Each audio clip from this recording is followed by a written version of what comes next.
So this video is going to cover intergroup relations in the US. We're going to look at assimilation, Anglo conformity, and pluralism. So kind of explore the question of whether or not the United States is actually a melting pot, which historically America has kind of envisioned itself as such. The more recent model, or metaphor or analogy, I guess, simile, maybe a simile, is that the United States is like a salad bowl. Or is it something else? What does it mean to be an American anyway? So these kinds of questions are questions ultimately about whether or not the United States practices a kind of assimilation versus pluralism. And I think you're going to find that it's a little of all of that. So let's start with the melting pot, because that one's been around for a pretty long time. The concept actually, remember, a melting pot is a place where alloys are created. You put multiple substances into a melting pot, they melt together and they form a new thing, right? In which the previous identities of the ingredients or the items that went into the pot get lost in favor of the emergence of a new identity, which is an amalgamation of all of those things that you put in there. So the origins of this melting pot imagery date all the way back to 1782, so relatively soon after the founding of the country.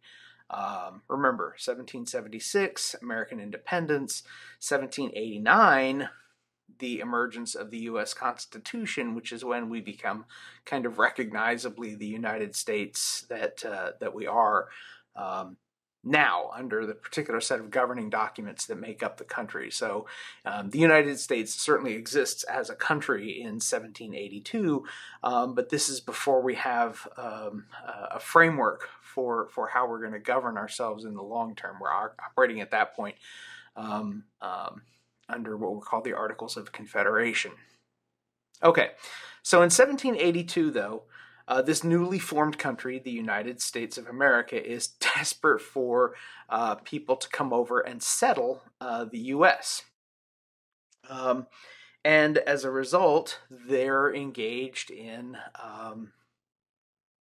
kind of a recruiting campaign.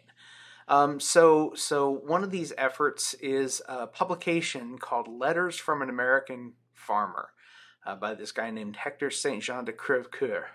You don't need to know that. It's not going to be on a test or anything, but essentially he writes a series of letters. They're not really letters or correspondences, but it's a book that's kind of structured like a series of letters being written by this American farmer to relatives back in Europe and to friends back in Europe, in which he's talking about what a great place it is to be in the United States. And one of the phrases that he uses in this letter is this melting pot, right? He says, what's being forged over here in this new place is an identity in which the people of Europe come to this place and they shed all of their old identities, and what emerges is this thing called an American. Right, and an American is something completely new. It's not German, it's not English, it's not Welsh, it's not French.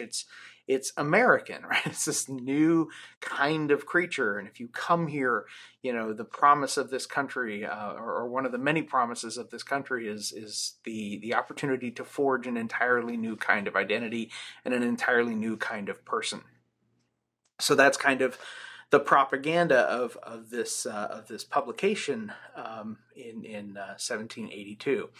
Now, the term melting pot doesn't really enter into very wide use in the United States until 1908, so a long time later. But in 1908, this playwright named Israel Zangwill writes a play called The Melting Pot, and it's a it's about, coming to America, and 1908 is a period of significant immigration to the United States, and so not surprisingly, the effort to convince people that this is a place that they should come because it offers an opportunity to become a new kind of person. I mean, European society, you have to understand, in the 1800s is really stratified. It's rigidly stratified. There's a very solid aristocracy, and then there's a massive working class, and there really isn't very much opportunity for social mobility. There isn't an opportunity for people to kind of climb that ladder. So in the United States, there's an effort to create the impression that you can. If you come here, you can make it. You can climb that ladder. The opportunities here are going to be greater than those that exist back in Europe. And to kind of sweeten the pot, to create another incentive, is to dangle out the possibility of like letting go of all the old identities and all the old ways in favor of being this new kind of creature called an American. So that's where the promotion of this melting pot imagery really kind of comes from, and how it gets propagated. Now, what's actually happening to most immigrant groups when they come to the United States, especially European immigrants, is that they're being pushed into this kind of Anglo conformity. And Anglo conformity is a kind of cultural assimilation. And in this pattern of cultural assimilation, immigrants are kind of being compelled to adopt the attitudes and the values and the language and the beliefs and the lifestyles of the dominant Northwestern European settlers. And again, you can kind of see this in lots of different ways over the course of the history of the United States in the 1800s and into the early 1900s. So we call the Americanizing pressures that immigrant groups faced to acquire English language proficiency, to adopt an aspirational set of goals that we call the American Dream, to play down their ethnic distinctiveness in favor of a more Anglo sort of pattern of behaviors. So Anglo conformity is actually the thing that's happening, while at the same time the argument is being made that what you're given the opportunity to do is to kind of go into this melting pot. So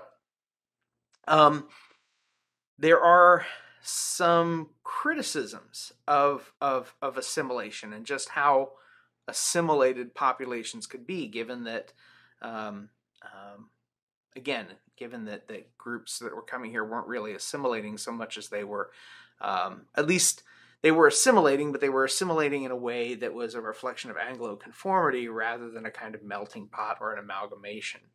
By the way, the current simile that we use to describe American society is less likely to be the melting pot and much more likely to be a kind of salad bowl. Some of you may have heard America described in that way. So like in a salad, all of the ingredients retain their unique qualities, but you put them all together and each kind of contributes to something fun and unique that enhances the overall flavor profile of the salad, right? So in a salad bowl, tomatoes are still tomatoes, and cucumbers are still cucumbers, and lettuce is still lettuce, and onions are still onions, and the croutons are still croutons. They're not all blended together into some kind of smoothie, which would be a melting pot. Again, it's a better image, I think, for what happens in the United States, but I don't think that it's necessarily.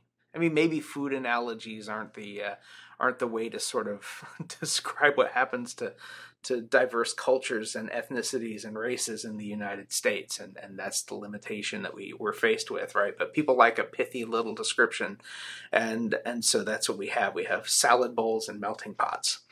But what you need to understand is that the melting pot never existed, that it was always kind of pressure to engage in Anglo conformity, to become like the Northern and Western European settlers that founded the country, and that when that became relatively untenable, although people still try to push it, when that became relatively untenable, what was promoted instead was the idea that we should be a pluralist society, culturally pluralistic, with a wide range of diverse cultures, all of which have inherent value and should be celebrated and recognized for their diversity.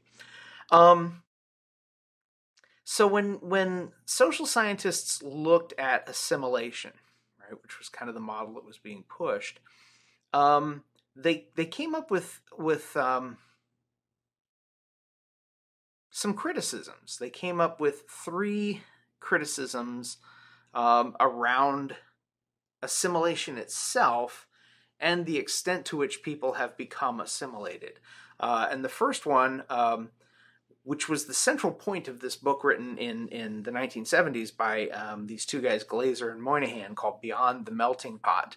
The central argument of that book was that the failure of subordinated groups, like ethnic minorities that migrated to the United States, the colonized population of Native Americans, the annexed population of people of Latin American descent, especially Mexicans, and of course the descendants of slaves.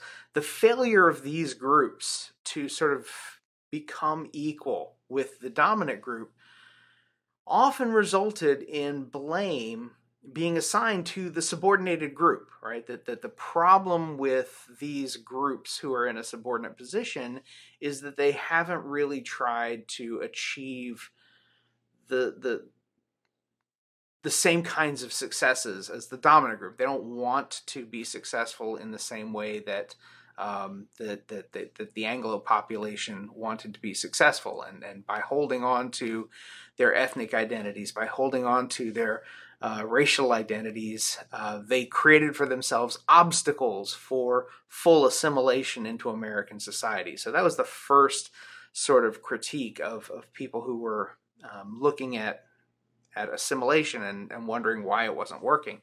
Part of the reason why it wasn't working is that the groups that were not being assimilated were being blamed for not being assimilated, and so that's a little bit of an obstacle when you shift it's like Steinberg's issue with race relations versus racial oppression. When you fail to identify the actual nature of the problem, it's going to be hard to generate really useful explanations and solutions.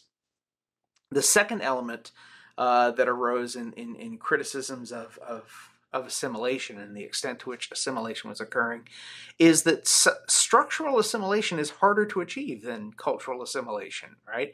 You can look at language acquisition, right? English language acquisition is relatively easy. It's usually accomplished within 2 generations, mostly out of necessity. It's very hard to get by in the United States if you have limited English proficiency.